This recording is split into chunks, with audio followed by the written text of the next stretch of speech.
కూటమి కట్టేశారు, అధికారంలోకి అయితే వచ్చేశారు. కానీ గ్రౌండ్ లెవెల్లో ఎంతవరకు సమన్వయంతో పార్టీలు, పార్టీ క్యాడర్ ముందుకు వెళ్తుంది అనేది ఇక్కడ కీలకమైన అంశం. ఈ నేపథ్యంలోనే ఇక్కడ ప్రధానంగా చంద్రబాబు నాయుడు గారు లేదంటే తెలుగుదేశం పార్టీ ఈ సమన్వయం కోసం గట్టిగానే ప్రయత్నం చేస్తున్నారు.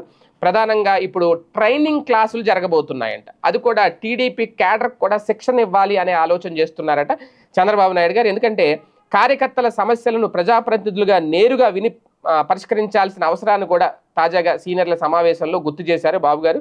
మిత్రపక్షాలతో సమన్వయం కొనసాగిస్తూ ముందుకు వెళ్లాలని చెప్పడంతో పాటు ప్రతి పార్లమెంటు నియోజకవర్గానికి 34 మంది సభ్యులతో ఒక ప్రత్యేక కమిటీ ఏర్పాటు చేయాలి అని నిర్ణయించారు. ఈ నియామకాలపై పార్టీ సమావేశాల్లో ప్రతిపాదనలు కూడా తీసుకోమన్నారు. రాజకీయ వ్యూహాల్లో భాగంగా వచ్చే నెల 1వ తేదీ నుంచి అంటే సెప్టెంబర్ 1వ తేదీ నుంచి టీడీపీ క్యాడర్కు శిక్షణా తరగతులు ప్రారంభిస్తున్నారట. అలాగే సెప్టెంబర్ 6న అనంతపురంలో సూపర్ హిట్ పేరుతో ఒక కార్యక్రమం జరగబోతోంది, భారీ కార్యక్రమం. ఈ కార్యక్రమానికి సంబంధించి సమిష్టి చర్యలతో పార్టీని గ్రామ స్థాయి నుండి రాష్ట్ర స్థాయి వరకు మరింత బలంగా నిలబెట్టడమే చంద్రబాబు గారి తమ లక్ష్యం అనేది కూడా పార్టీ వర్గాలు చెబుతున్నాయి. ఏది ఏమైనా ట్రైనింగ్ స్టార్ట్ కాబోతోంది, టీడీపీ ట్రైనింగ్.